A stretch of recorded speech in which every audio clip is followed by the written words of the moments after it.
Today on our 2016 Ford F-150, we're going to be taking a look at and showing you how to install the Roadmaster EZ5 Base Plate Kit with removable arms, part number RM-524431-5.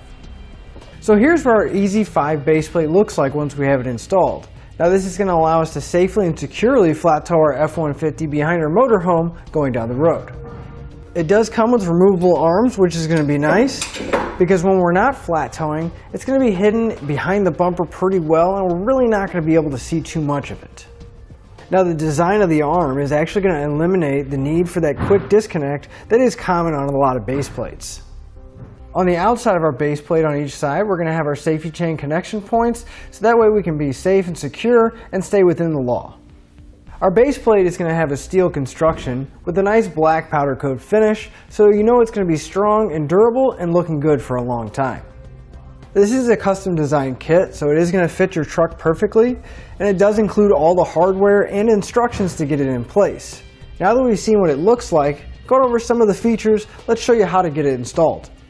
To begin our installation, we're going to want to come to our tow hooks on the front of our truck, and if we come to the very bottom, we're going to slightly pull down on the plastic and reach behind, and you're going to want to push that rubber piece out on the bottom of the cover. You just slowly reach behind the tow hook cover and start pushing that rubber seal out slightly. And then you're going to want to grab either a pry bar or a flat blade screwdriver, and you're going to want to go underneath the tow hook cover itself, and you're going to want to pry outwards to try to get it to pop out. And once you have some of it popped out like this, we can go ahead and pull on it and pull it forward and up, exposing the two bolts holding our tow hook in place. I'm going to be using a 15mm socket to remove those two bolts.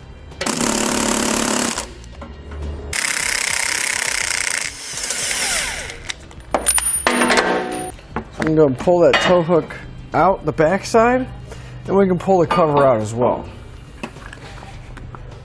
Just going to work the cover back and forth because there is that rubber seal in there, and it should come out. And once you have these removed, if we look up into the frame where our two bolts were going in, we're going to have a threaded backing plate that's inside the frame. We're going to want to take a screwdriver and push it forward so we can get it out the hole right here at the front of our frame. See that silver piece right here? That's what was threaded in to the bolts. So we're going to do our best to get a screwdriver or whatever you have available. You're going to want to go up from the bottom.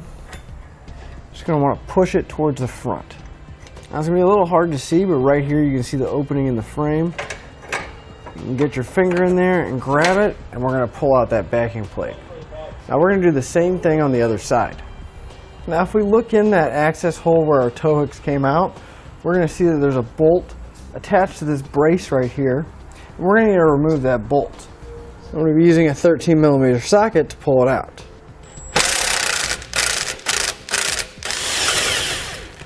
Now this is going to be the support for our intercooler. We're going to go ahead and pull the other one out of the other side as well. If we come back just right in front of where we pulled that bolt out, we're going to have a square hole in our frame, and that's going to be our access hole to get our hardware in place. Now we're going to take one of the handle nuts. We're going to be taking the smaller of the two in our kit, and we're going to feed it in. We're going to want to line it up with the front hole that we took our tow hook out of. So if we take our handle nut and we kind of estimate on the outside of our frame where the bend needs to be, we can go ahead and bend the handle and then feed it in place, making it a little bit easier to line it up.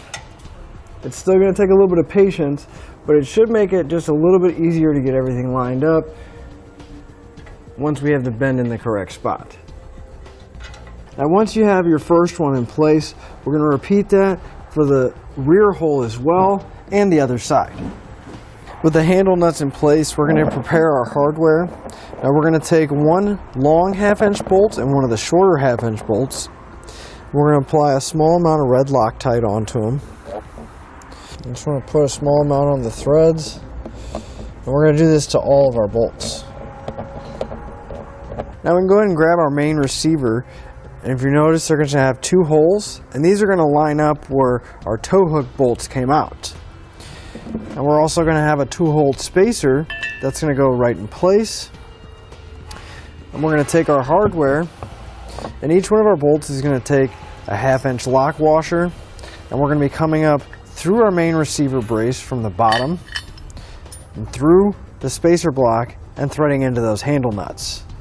Now if you need to, you might want to grab an extra set of hands so they can hold the brace while you start threading the bolts in so those handle nuts don't move around on you. You're going to want to make sure that ear or the tab is on the outside of the frame.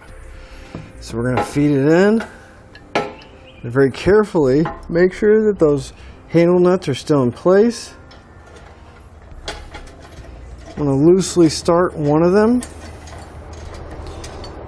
And the longer bolt is going to go in the front to the thicker section of our main brace, and the shorter bolt is going to go through the back hole.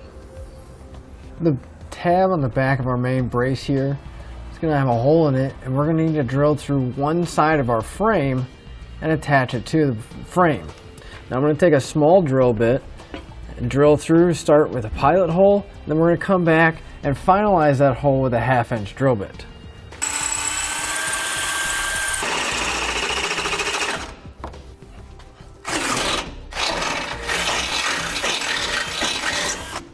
Once you have your 1/2-inch hole drilled through the frame, using that bracket as a template, you're going to want to do that on both sides. Through our main brace and through the frame, we're going to take some 1/2-inch bolts followed by some lock washers. And then in between our main brace and the frame, we're going to put this spacer. So everything's going to be going through all of that. And then we're going to feed in our handle nuts, and I'll show you how we're going to do that. So we're going to take that spacer, we're going to slide it into place, and then take our bolt with the lock washer on it, going through the main brace, and then through that spacer, going into the frame, like this. And then we're going to need to grab our handle nut. So now you're going to want to bend those handles out of the way from our main brace. You're going to take the larger handle nut. You're going to make sure that the nut is facing towards the middle of our truck, and we're going to feed it in. And we're going to do our best to line it up with that bolt that's coming through the frame. And then once we have it lined up, we're going to thread it into place. Now, it may take a little bit of patience and a little bit of bending to get it in the right position.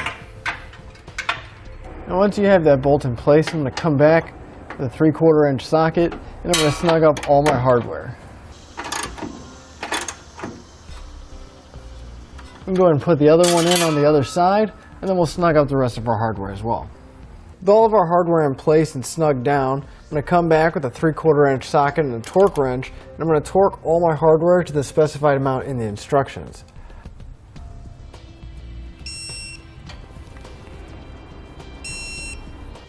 Now the handle nuts, you're going to want to grab a pair of side cutters. You're going to want to go pretty high to the frame. You're just going to want to start bending it back and forth, and it'll come right off. And we're going to repeat that for all the remaining handle nuts. Now we can take those bolts for the intercooler, and we can thread them back into place. Now we can take our arms. We're going to notice that there's going to be a pin with a pull ring on it. We're going to put that right on top. We're going to push it in and turn it until it locks in place.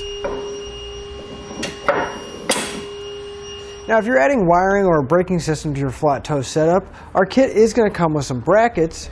We can simply just remove our license plate bracket here, drill a couple holes into the metal part of the bumper, and secure the bracket to either side of our license plate. And then we'll have a nice spot for our breakaway switch as well as our electrical connections. And that'll finish up your look at the Roadmaster EZ5 Base Plate Kit with removable arms, part number RM-524431-5 on our 2016 F-150. Thanks for watching. Click the link in our description below to shop, learn more, or visit us at etrailer.com. And leave us a comment if you have any questions.